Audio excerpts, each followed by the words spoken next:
Hi everyone, good morning. Thank you so much for joining our session today to talk about how to build a product marketing team and also share a little bit about the evolution of product marketing the past decade. Let's dive right in. First and foremost, we'll be talking a little bit about how product marketing has evolved. And to start that, we'll go with an introduction. Then we'll talk a little bit more about the pieces. So if you think about the product sales and marketing objectives, and then we'll go into the actual meat, which is about role clarity. Oftentimes, as product marketers, we are challenged to better understand what is it that product marketers do and what is it that the rest of the product organization or the marketing organization does. And we can do that best with OKRs. And so we'll talk a little bit about that. And then to wrap it up, we'll also give you a flavor of what a PMM career growth would look like and some mechanisms to help you in that career growth. So, one of the biggest things that I have learned in product marketing, and this is more trial by fire, I would say, is that simplicity is the first and foremost thing. If we cannot understand the product or the capabilities enough, then we cannot explain it simply. And so I think about simplicity as the big mantra to hold us as product marketers to our key traits, whether it's perfection or making sure that we are delivering the right message to the right audience. And so, if we talk about a little bit about that scenario, let's dive right in. So, I have three principles that have helped me as my values and beliefs. The first and foremost is as product marketers, we have to inspire. Most of the times, as product marketers, we don't really have the resources or the bandwidth or the money or the budget at times, but we have to inspire everyone around us to be passionate about what we would like to achieve and have shared goals. So, trust and credibility has been always critical for making sure that we respect and trust each other irrespective of level. The second piece is around influence, and this comes from the extreme ownership, right? We own what we do, the good, the bad, and the ugly. And we are accountable to each other. So it's not saying, hey, product marketing did X and team Y didn't do what they were supposed to do. It's owning the end to end. And we as product marketers are proud to take that end-to-end thread and be the ones to tie those pieces together. And last but not least, it's all about impact. So think about results and relationships. How do you bring team recognition together? Because at the end of the day, whether you're a product marketing team of one or a team of 10, you are one team. And so we win or lose together. These values and beliefs have helped me grow in my own product marketing career and have helped me to build and empower a team of mindful, passionate, and amazing high-performing product marketers in my organization. So let's talk a little bit about this person Div that you're listening to today. So for me, when I think about what product marketing is and what got me into product marketing, I take it as the rule of thirds. And the first part of me is all about continuous learning. I've been very fortunate and I thank my parents every day for the education and the recognition that I was given that education is critical to my success. The second part is about winning together. And when I think about winning together, it's my first career after my MBA, my internship, or my other respective jobs that I've had, where every opportunity wasn't just about completing a project, it was about the team coming together and winning together. And fortunately, last year, I was also recognized by my alma mater, Cal State East Bay. I was also given an opportunity to contribute to the Forbes Communication Council and also recognized by the PMA. So thank you, PMA community. You have been a godsend to help us actually put the place for all product marketers together. So I cannot thank you enough. And last but not least, I am a true traveler. If there's one thing, and that's my rule of thirds, the third piece of me, if you're looking for me as a full piece, traveling is what holds me true. I get to explore different neighborhoods. I get to explore different perspectives. And that has been an integral part of everything that I do. It gives me a new lens into things I've never thought of before. So I would say embracing uncertainty, traveling, food, motivational quotes are all that gets me excited every day. So let's actually go into what we came here to talk about. And I started off last year talking about ikigai and the purpose of life. And so when you think about ikigai, iki stands for life and gai stands for worth. And if you are in search of finding your own true ikigai, there is a lot of content that helps you find your own ikigai, but at the same time, I think the calling comes from within. It's about finding what you are most passionate about, what drives you to wake up from bed every morning. And I think that, in its essence, would be your ikigai. So I implore you to go find your own ikigai. So let's actually talk a little bit about the evolution of product marketing and where we are and where we are seeing product marketing go forward. So let's dive right in. Everybody knows about a good buyer journey. You can think about a buyer journey from the funnel, right? So think about awareness, consideration, decision. You can think about the flywheel. Irrespective of how you look at it, I like to put it in simple terms. So discover, learn, try, buy, and advocate. Now, these are different phases of the buyer journey, and each buyer has their own perspective of when they're coming and what content they would like to achieve or receive from you as an organization or as a product. So it's important for us to make sure we are there when they need us. So let's go into the art of storytelling a little bit. So when I think about a memorable story, and I usually go back to Simon Sinek's Start with the Why. That story is the story that I will always hold near and dear to my heart because it has helped me realize what the value of a big, memorable story is. And it wasn't his presentation or how he said it. Yes, maybe that also had a part. But the reality is, it had a start, it had a middle, and it had an end. And when you think about a start, it's that start which is going to be like, oh, I want to read more. I want to know more about this. That's your discover and learn phase, right? When you think about the middle, it's gaining that trust and credibility. There are millions of products out there. Why should I go with you? So that's the try and buy phase. And oftentimes, as product marketers, we are either engaged in that awareness phase, making sure we are helping the lead gen pipeline, or we are in the try and buy phase, helping with demos and competitive intelligence and analyst reports and all the good stuff. But then our work as product marketers is only complete when we actually contribute to the end, which is finding your true storyteller, your advocates. We love to hear a good customer story. It doesn't matter what messaging or positioning we work as product marketers, but when you hear it from a customer, when you hear their perspective, it's night and day. And so I always encourage everybody to find your advocates. Have advocacy programs within your organization if you can. So let's talk a little bit about those scenarios. So when you think about portfolio marketing, this is some of the work that we did with SiriusDecision that has helped us crystallize what our charter is, what our mission is. And when we started as product marketing, we were a team of few folks, and then we grew quickly from 4 people to 12 people in 18 months. And that growth meant we needed a structure. We needed to make sure we were prioritizing our team members' efforts in the right places. So our PMM team is the voice of the market who listens to buyer needs and delivers that insight across the organization. So it's us being that audience-centric buyer journey advocates, right? We are the evangelists within. Now, when you look at that structure, then portfolio messaging kind of sits at the center. We are integral to the marketing organization, we are integral to the product organization, to sales, to support, to design, to customer success, to professional services. There isn't a team that I haven't worked with in my prior experiences, and primarily because of how central our role is. Whether we are launching a new product, whether we are launching a new platform story or a new message, all of that needs to penetrate all the way throughout the organization. And we become the voice of the customer, the voice of the market for that purpose itself. So I like to think of it as 5 disciplines, right? And they all need to be data driven. So the first and foremost is think about portfolio messaging and positioning. Yes, we often think that, oh, as product marketers, we only have 1 product or 2 products to support. But the reality is, and even the state of the product marketing report states that, right? At least 5 products. There are even PMMs where they have more than 2 or 3 products that they themselves are owning. Now, that's a lot to take in.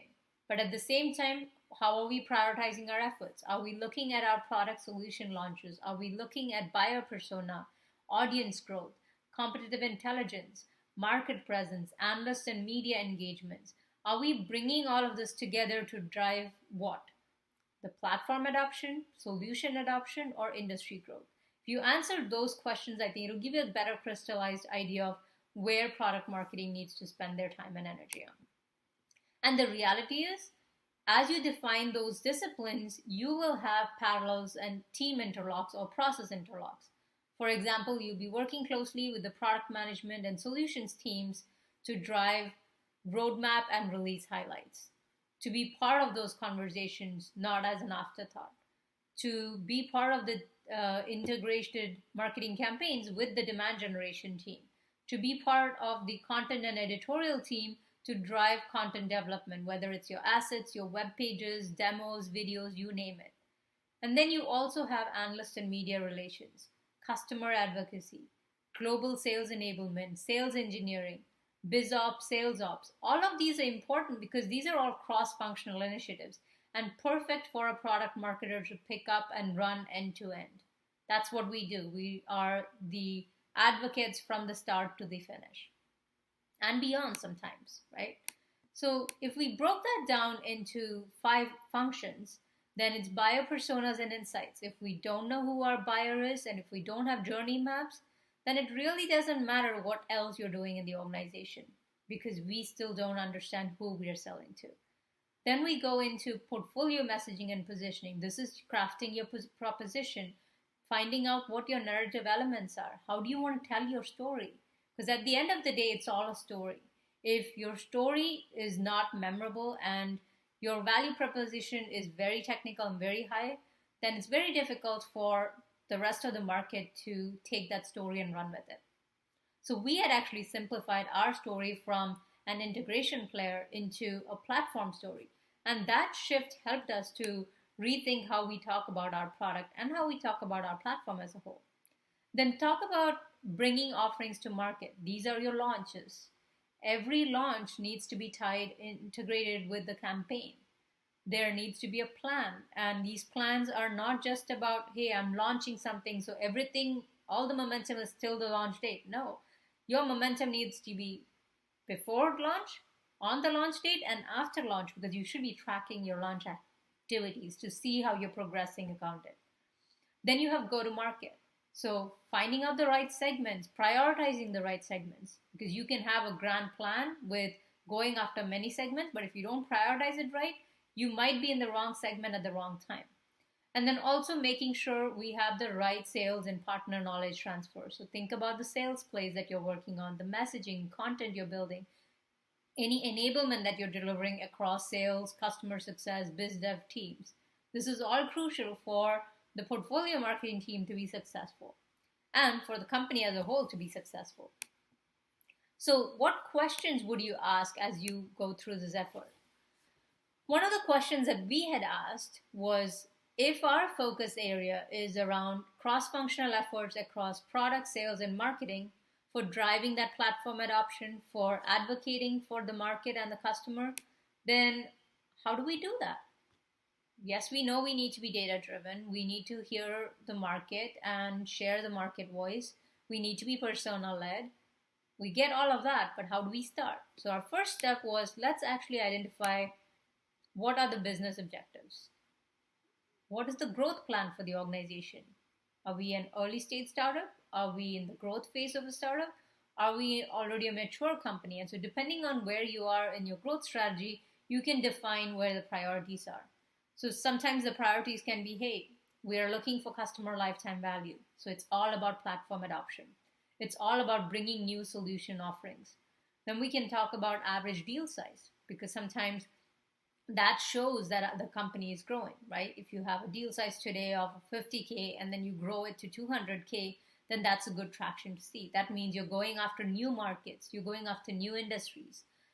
Then you could possibly be moving from an SMB mid-market to the enterprise.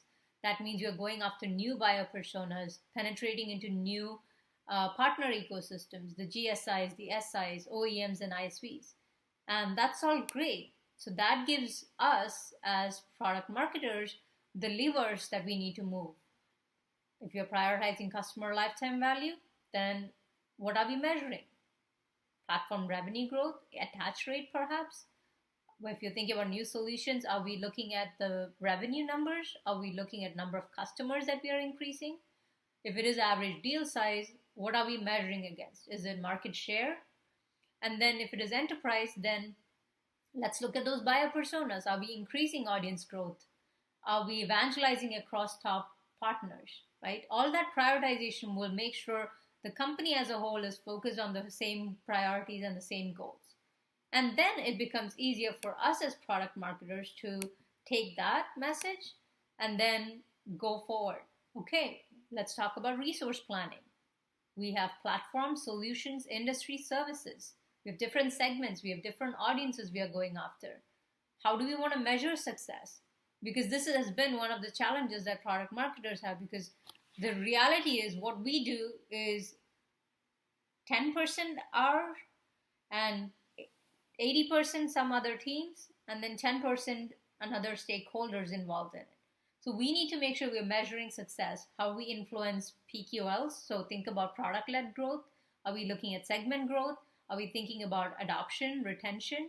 Are we thinking about efficiency, right? Pipeline volume and velocity or deal size? All of these questions will make sure you're prioritizing the right efforts. So our team, when we looked at our growth, we started off in 2015 as a team of one. And when I joined the company, we were a team of three, only to realize that our growth was accelerating. So we had 2 product marketers and we had 1 solution industry marketer. And then we grew it to have 3 product marketers and 2 solution and industry marketers.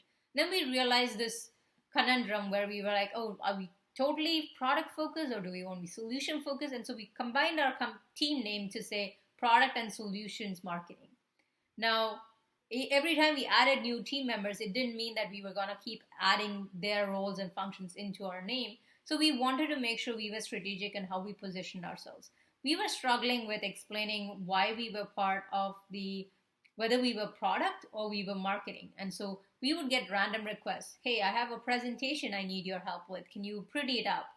Oh, you're part of the product. Can you help present to an analyst? And these questions and requests came from all spectrums. And we got to a point where we needed to be strategic and help the company understand what value we brought for the organization. So we quickly pivoted to say, actually what we do is portfolio marketing. And as part of that, that includes product, industry, and solutions.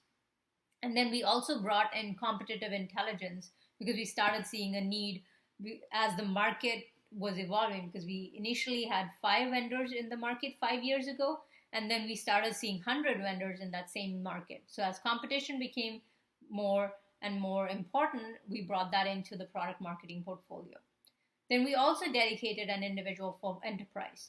We knew that this was something we'll have to continue to build momentum on. And then eventually in 2019, we had 7 people across product, solution, and industry. So there were team members where they either had a product and solution or they had a product and industry. And depending on the product's capabilities, we had those decided. And then we had 2 dedicated team members for competitive intelligence. And this was important because there was more and more need for it. We had 1 individual for launch and 1 individual for product evangelism. And then we had 1 for enterprise. And so the team grew to support the market needs, to support the business needs. And then in 2020, we had a reorganization of how we wanted to structure different teams across product and marketing. And we had 4 team members move into the go-to-market team that was created within marketing. And so that shift led to our team being more product-centric and more focused. Now, I'm telling you all of this to give you a flavor of, as your company grows, how is the product marketing team growing? So when I started in 2016, just to give you a frame of reference, we were 200 to 300 employees. So let's just take 300 for a number. And then when we grew to 2019, we were about, I think we closed 2019 like around 1,000. So That's a good frame of reference of how quickly the company is growing and how quickly your product marketing team is growing. And sometimes the number of team members is not where the essence is. The essence is in making sure you're focusing on the right priorities.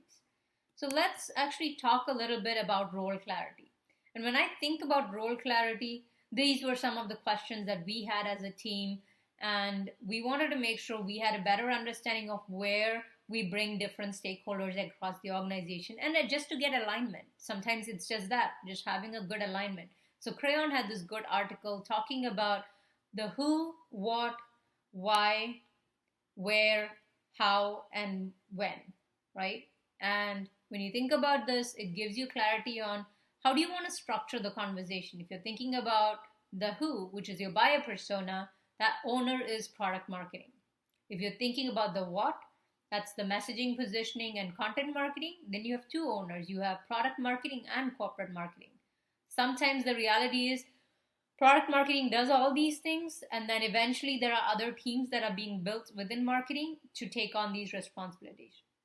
So find out what is important and where your function is growing within the company. Then think about the different aspects of how we look at that structure, right? Where is the responsibility? So if you think about events, yes, as product marketers, I have been in the booth floor actually showcasing demos and presentations, actually trying out the new pitches and new narratives and positioning. Those are perfect times to find out how you want to tell that story. But then the corporate marketing team, the events team are the ones who are going to help us with making sure finding the right audiences, making sure we have the right placements on those targeted markets are there. And then when you think about when, that's also functionality for corporate marketing based on my experience. And these things can go left or right, right? Think about demand generation, think about social media. These are, we can help with the story or the message, or you can kind of guide them. But then at the end of the day, it's the demand generation and the social media team that is helping take that message and making sure it's reaching the right buyers at the right time. When you think about why, this is the product and solution launches, right? Where understanding your buyer needs, are we targeting the right buyers? And then making sure our buyers care about the message that we're talking about. And then the last piece is your how. So think about your corporate marketing, the demand generation function, how to target the market, when you should reach them, think about your email, your paid ads, your account-based marketing, all of the good stuff. So this is a good framework to think about it. And now let's go into a visual representation of this, right? So if I look at portfolio marketing and the different functions within marketing, this is a quick representation of that structure.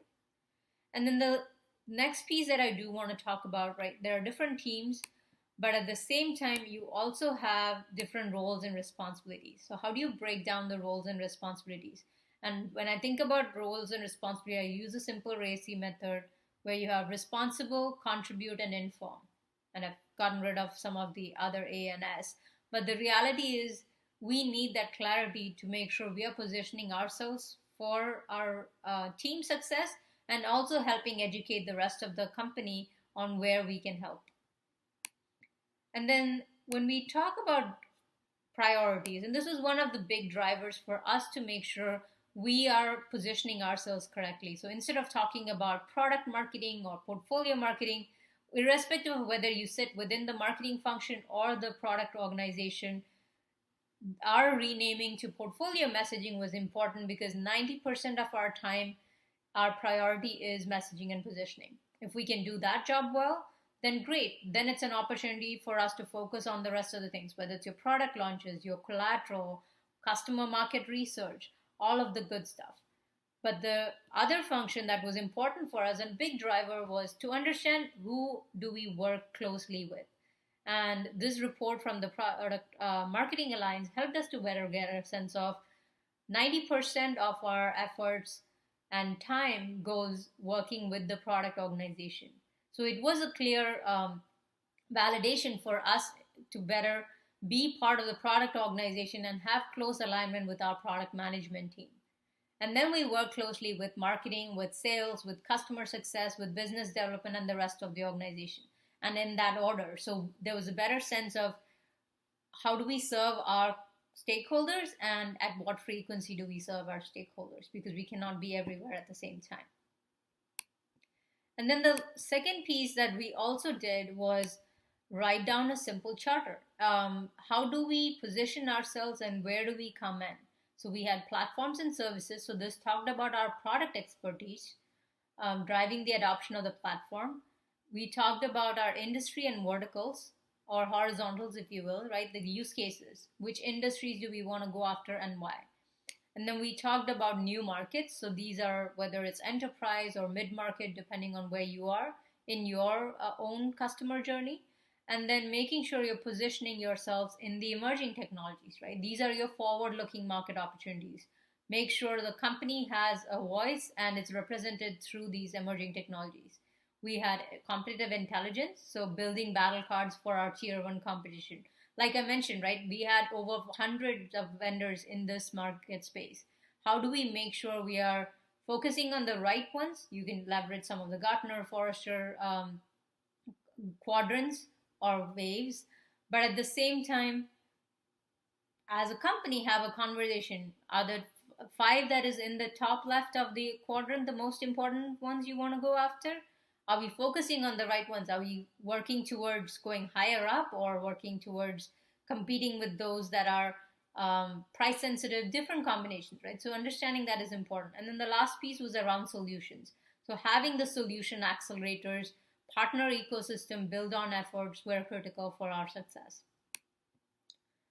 Let's actually talk a little bit about MedPick, because MedPick was important for us as a business and it helped us tie our conversations within product and marketing into conversations that sales were having. And that's why I think of this as an interlock, right? Think about product, sales, and marketing as three stools. All three needs to be logged in the same priorities and goals. Otherwise, it doesn't matter what we are doing. So we looked at MedPick as the methodology for sales, and this helped us have the common language. So economic buyer, the one that has the power to say yes or no, right? Your indication of pain, these are your pain points. Who are your champions in the company? And then who the competition is. And these four were critical for making sure product marketing had the right input and had the right output. And this became a part of our organizational outcome. And then to top it all off, it was important for us to communicate how we executed on some of these initiatives. So we had our own OKRs, the objectives and key results. And if you have not visited, I would definitely highly encourage everyone to take a look at John Doerr's TED Talk, Why the Secret to Success is Setting the Right Goals. This helped us to position ourselves as product marketers, but at the same time also give us the lever of how do we want to talk about ourselves. We want to be market driven and persona led. We need to adapt to market needs and drive agility and velocity. And to do those three things, we had three core OKRs. The first was aligned with the customer, the second was aligned with the employee, and the third was aligned with the business. So we covered all three grounds. To align with the customer, this is around increasing awareness, demand, share of voice with focused integrated marketing programs. Previously, we had programs that were tied to different assets, and this gave us an opportunity to actually have structured marketing programs every quarter. And we had stakeholders across product sales and marketing coming together, agreeing on what are the programs that we wanted to run, campaigns we wanted to run, and then moving forward from there. The second was making sure that we were all one team, right? Irrespective of whether you're in product sales and marketing. And that engagement was important for us. The third was simplifying our platform positioning because we were going after a new market. And so this was aligned with the business priorities. And so we had our key results from making sure we have sales certification to making sure we have the right persona, so architects in our portfolio that are actually consuming our content, and how do we make sure we accelerate that audience growth? How do we make sure we have the right products and capabilities showcased at the right time? So making sure product adoption was a priority for us. Now, all of these things helped us tell our story and build transparency across the company. So it wasn't a question of what is product marketing doing. It was a question of great, these are the priorities that you have as an organization. Are my stakeholders objectives aligned with these? And if these are not, then let's have a conversation. And it made things much more transparent, and we actually had this on our wiki, so everybody knew every quarter where our focus was and what we were achieving by the end of the year. A great exercise to build that transparency and accountability at the same time. And then this was more a wish list dashboard, I would say. We piloted some efforts, more just brute force, where we brought in web page content, web page traffic data from Google Analytics. We brought in traffic data from our blog posts, all of that together to get a sense of what our top content is. Because as product marketers, it was daunting for me when I didn't know where we were spending our time and effort on. And so, if you have a wish list or if you have a dashboard that you would like to see, here are some recommendations or ideas on how do you know what is working. And it could be a flavor of this, it could be different flavors. I'm happy to have follow up conversations on this as well. And then, if you think about at the end of the day, you as product marketers are looking for your career growth. And your career growth starts with goal, reality, options, and what's next. And it's up to you to figure out where you want to go, how you want to accelerate it. But at the same time, this was a great model that I learned in 2018 that I have practiced with my team. And it has helped us open up with career conversations, which we typically would have at the end of the year during our performance review. And that's definitely not the time to do it. So we had quarterly cadences where every quarter we would start off with what's the goal, where do you want to go? And this doesn't mean that it is a career growth conversation within your own team. It was a career conversation for where do you want to be in your career? And let's actually talk about the reality of where you're there, what are some options, and how you can take it next. And this is a great conversation to have every quarter, highly recommended.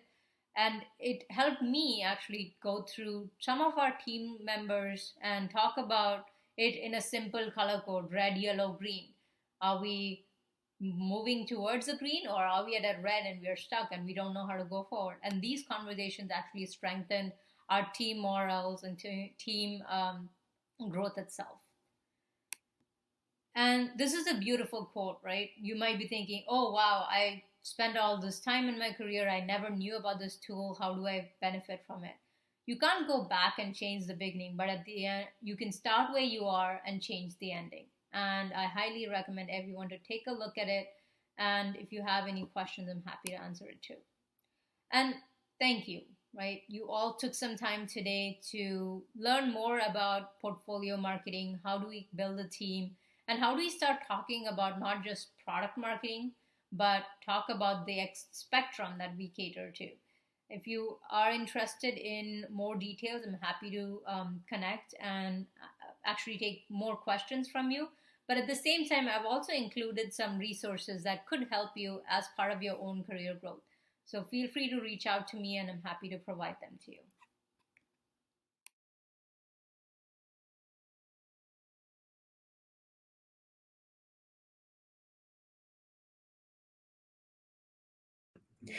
Hello, everybody. Thank you very much for tuning in. Div is going to join us momentarily to answer some more questions live and to go over some of the questions that were asked in the chat during her presentation. Good to see we had a global audience as ever, with people from all over America and even some of Europe as well.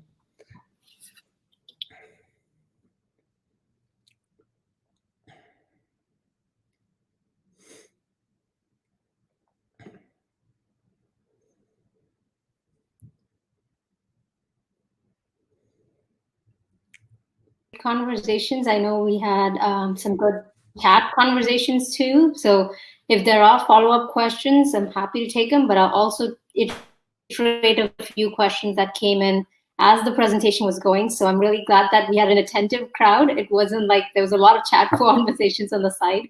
I hope you found this valuable. I think as product marketers, it's upon us to define where we are going and where we want to go. At the end of the day, I liked Kelly's quote where she said, "Nothing like a good make it pretty task." I think we all know and we all smile when we hear that, but at the same time we cringe a little bit. So I highly encourage everyone to take the onus on yourself to help educate the company, because the reality is that everyone thinks they're a marketer, but at the same time they may or may not be, so they don't understand what you do, and it's up to us to kind of figure that out. There were some questions around how do you define the role, like which role to add to your team, right? If you know your team's growing, and if you're thinking about opportunities for, hey, I am a senior product marketer today, how do I become the next manager that is leading a team? It all starts with having that first conversation with your manager. So I actually had that conversation with my manager. The role came to me unexpected. I wasn't really expecting it. But the reality is, have that conversation, because when I had that conversation and I let it grow as a framework, it wasn't more to structure, or it was more to help me structure my thoughts. So definitely think about grow. And PMA also has a great mentorship program. I've been fortunate to kind of help mentor a few product marketing, aspiring product marketers, those who are an individual contributor today and looking to actually become a director, or those who are directors today and are looking for their next senior level. And that's, at the end of the day, I think where success relies. You have to figure out where you want to be and kind of break those uncomfortable boundaries. And then there were some questions around understanding the responsibility of your product marketing team and how do you work with other teams. So think about product marketing as that center, right? Like there isn't a team that you will or will not interact with. It's just a matter of opportunity. I've even had opportunity to work with the education and training services team, and even had an opportunity to go present on behalf of the company at Cornell University. And these are all chances, like if people know you exist and you're visible in the company, they will reach out to you. You don't really have to go find them. And that's a good thing and a bad thing at the same time. Think about working closely with your senior leaders, your sales, head of sales, your CMO, your chief product officer, and sometimes even the CEO, right? Trying to understand what is driving the business and how can product marketing help accelerate that growth. Those conversations and even the framework that I'd shared helped better understand what the business objectives are and how do we define our OKRs based on that. So highly encourage that aspect too.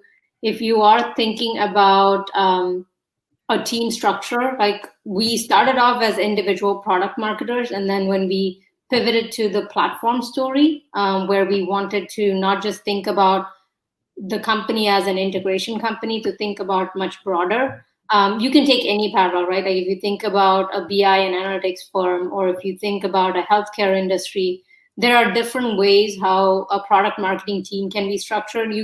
These are B2B examples. You can take that same parallel to a B2C or a B2B2C company. And having those conversations helps make them feel confident. So one of the things that we had done, and these were my first lessons of hiring itself, right? Hiring one-on-one. First, my direction was, let's just hire the product marketer so we can actually have a product marketer mapping to a product manager. And then we went from that structure to actually we need product marketers that are solution focused, that are industry focused. So we started bringing a product marketer and with an industry focus or with a solution focus. The second aspect is when you're hiring, right? When you think about the interview panel, always a good way to make sure the entire team is part of that panel so they feel like they have a voice. And at the end of the day, you might be the manager, but it is your team that's working with the new candidate that's joining your team. So make sure you have that good camaraderie and they actually have a say in the interview process. And also bring your stakeholders from other teams. So we typically had a product manager or 2 or 3 product managers join our calls. We would have sales engineering. So we had our sales engineering leader join our panel. And this was the last presentation that the candidate would give before we gave them a go or no go. And that just helped the company feel like, okay, we are getting input from the right stakeholders and we're having a good conversation. So those are good insights. We actually are, so Isabella, you asked a question about where product marketing was. We were part of the product organization, so I reported to the chief product officer, and that was critical for us. Sylvia, hi, it's good to see that you're here. She was part of my team and then moved into the go-to-market team in Boomi. What are 3 top characteristics that you look for in a top PMM professional? It's, I think, the rule of the thirds, but for me, someone who has that curiosity mindset, I would say, the person who wants to keep learning, where you are consciously taking that opportunity of, hey, I don't understand the space, but I'm ready to put up my sleeves and make it happen, right? Like when you start off in a role, it doesn't matter whether you are the director or the most junior most person, can you roll up the sleeves and do whatever it takes? And it's also important to make sure that when you think about product marketing, I think the product marketer has to be that inspirational person in the company, because at the end of the day, you don't really have all the resources that you want, or like there's so much that we wanted to get done in the past year, but what we were able to achieve was just as important as what we were not able to do, right? So having that focused mindset, making sure you're saying no to 100 things before you say to one yes to one thing. I think that's critical too. I think there were some questions around. Jane was asking, can you talk about your strategy and process for making the case for more investment in product marketing, both staff and budget? Sure. I think our first conversation was more, hey, we need more product marketers. So I didn't really have to pitch hey, let's hire more product marketers. It actually came from the business, and Steve, our chief product officer, was very supportive of. He understood what product marketing can do.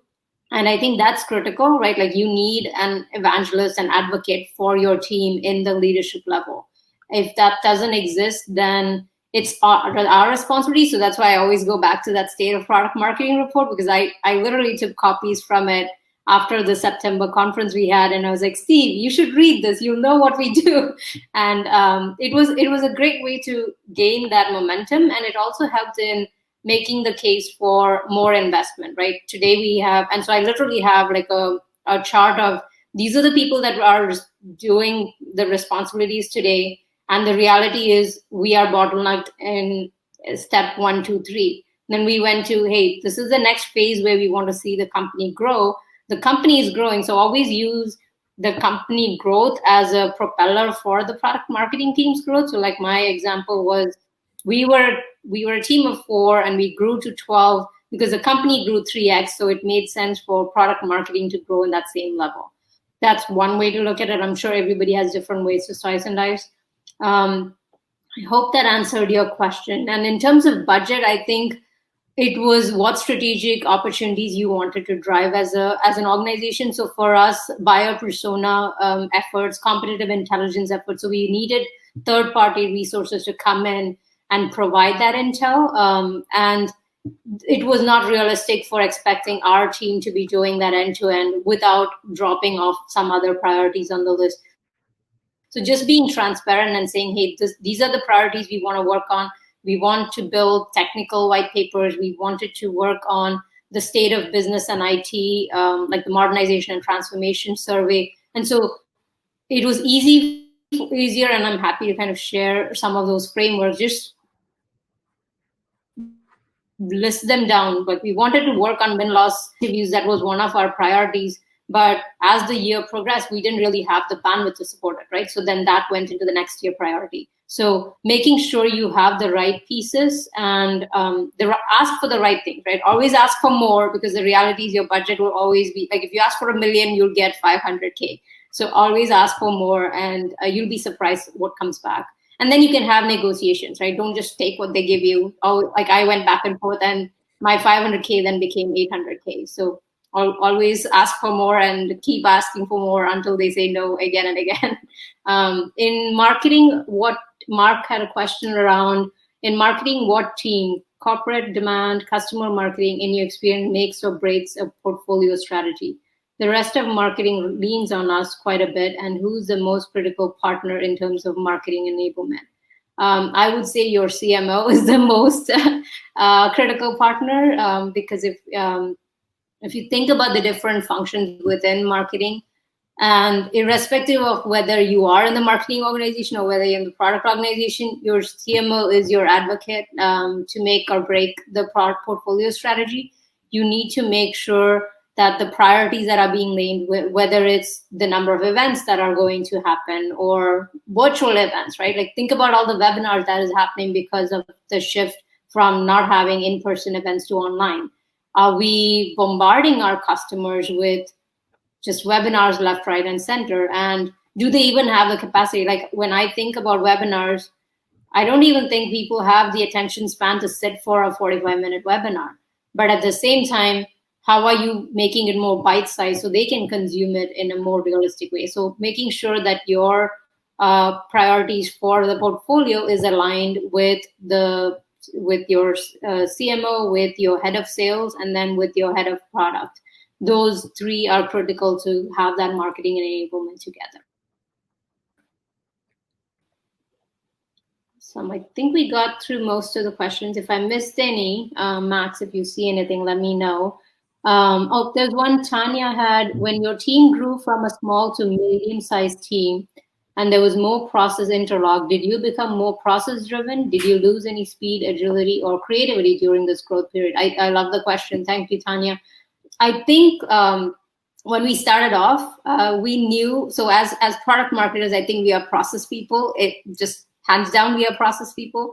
We love to have conversations of making things better, right? So I think one of my team members had a quote where she was like, I will take what exists and I'll make it better before I leave that role. And I think that's a good way to think of it. So processes are meant to help you speed up, right? The minute a process is slowing you down, then something's wrong in the process. It's doing the opposite of what it was supposed to do. So we actually had Asana, and we, like, our product marketing team became the Asana advocates for the organization, because everything that we did started going into Asana, whether it was that end-to-end journey, right? Think about an integrated marketing campaign where you are working with the demand generation team, where you're working with the events team, where you're working with social media team, with corporate communications. All of those pieces need to come together, and so you become the champion, the advocate, the threader between all of those teams, because they're not seeing the full picture. So it's up to you to define that process. And so we literally had Asana templates before templates became a thing in Asana, right? So think about what processes will help you. I think we even got to a point where we were in Slack and we were like, oh, we need some sort of a process in Slack so that we're not just blasting off messages in Slack, even though the team was just a team of 12. So just being a bit more mindful, I would say, is important. Leverage processes to help you, whether you're working with teams within marketing, within product, within sales, or even outside, right? Like, think about customer success. How do you interact with the customer success team? And make sure that they know that you are there to help them, right? That's a good one. Always think about, and also as the company is growing, right? Like, we are a global company, so we have an opportunity to not just look at North America. We have folks in EMEA, we have folks in Asia Pac, and the product marketing team that sits in the headquarters or sits within North America then became the central point for what content needs to go into the field regional teams. And are they able to repurpose it, right? So for us in EMEA, we had financial services, which was much more heavier in EMEA than in the US. And it was also heavy in Asia Pac. So identifying those patterns and making sure you're working with the right team. So I had cadences with the marketing leaders in EMEA and with ANZ, just to make sure that we have the right priorities. And if they needed help, then let's make sure we have the right resources to support them, right? So balancing that out was important. I think Isabella had a question. Do you happen to have designers and other technical people like copywriters under your management? We have not. So we work very closely with our creative and brand team that sits in marketing. And then the technical people. So when you think about copywriters, we had our content team. So we had our content editorial team, and then we also had our documentation team, especially when we were working on releases and release highlights, or like there's a new product launch and we need to make sure we have the right documentation in. So we worked with those respective teams. So we had UX, technical doc writers that we worked with, and then we also had our content, and we actually had an outsourced editorial team too that we supported, or that we worked with, but it was not part of our team. Just be realistic on how many people you can also manage, because some of these are shared services, right? So design team members are necessary for other functions of your organization as a whole. So think of that as you're looking at your team structure. All right, I think we are. I think you've got through all of them. Thank you so much, Div. Some time if they can before they go into their next meeting. I don't love meetings that much, so. Well, thank you so much for your time. Great presentation, and thank you for taking the time for the live Q&A as well. I'm sure people really appreciate being able to get some more in-depth, extrapolated answers. Yeah, too. And just a note for those who have joined, I've shared the presentation on the handout section too. And if you have any follow-up questions, feel free to reach out. I'm available on LinkedIn, email, any form or choice that works for you. So thank you all for joining. Awesome. And also this recording will be available afterwards as well if you want to go back through and listen to any of Div's great answers and insights. Thanks, everyone. Have a great day. Okay, thanks, Div. Have a good day. Bye. Thank you, everyone, for tuning in.